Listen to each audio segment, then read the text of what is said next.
Babala ng FBI mga kapatid na posible daw targetin ng Iran gamit ang drone itong California. Pag-usapan natin to mga tol, samahan ninyo ako. I'm just a young nigga chillin' on it. First time I seen ice was a Nagbabala mga kapatid ang Federal Bureau of Investigation o FBI na posibleng umabot sa California, sa Amerika mismo ang pagganti ng Iran. Dahil nga 'di ba sumiklab na ang gera dito sa Iran mula nung tirahin ng magkasanib na puwersa ng Amerika at Israel, etong Iran. Ngayon ang babala ng FBI mga kapatid, posibleng umabot na sa California. Alright Eto mga kapatid, may balita, pakikinggan natin, samahan ninyo ako, panoorin natin to. Nagbabala ang FBI na posibleng umabot sa California sa Amerika ang pagganti ng Iran. Base sa report, drone umano ang gagamitin ng Iran.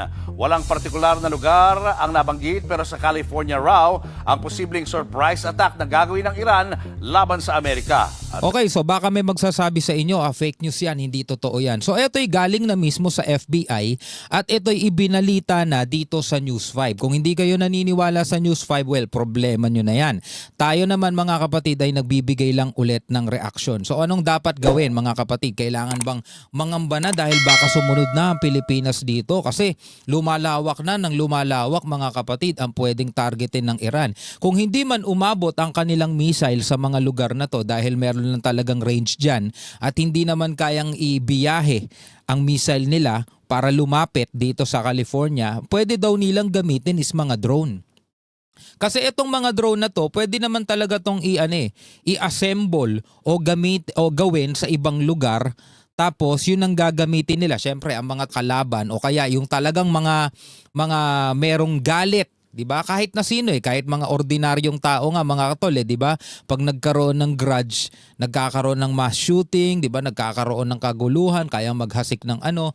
Ngayon, eto mga kapatid, kung gugustuhin nila at kung hindi babantayan ng mga otoridad, posible mangyari yon mga tol.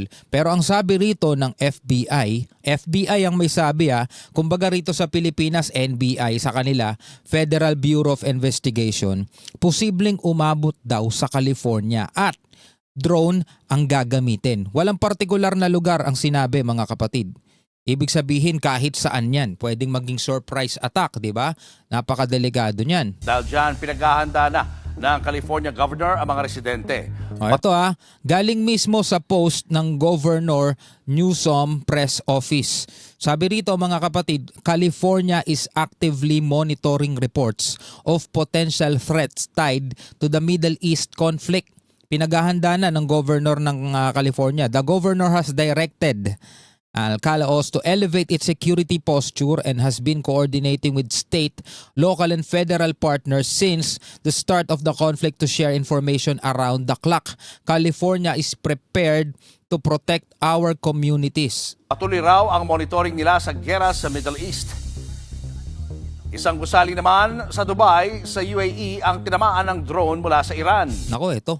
Pag minsan tinatopic natin itong Dubai, marami ding nagko-comment na mga OFW na nasa Dubai. Sinasabi, saan mo ba nakukuha yung mga balita mo? Buti ka pa, alam mo, kami rito, hindi namin alam yung mga balitang yan. O again mga tol ito hindi ko kasalanan to, pinapanood lang natin sa balita to. Ayon dito mga kapatid, meron daw tinamaang isang facility o gusali dito sa Dubai. O panoorin natin. Isang gusali naman sa Dubai, sa UAE ang tinamaan ng drone mula sa Iran. Habang tuloy-tuloy pa rin ang airstrike ng Iran sa Israel na siyang unang umatake kasama ang Amerika.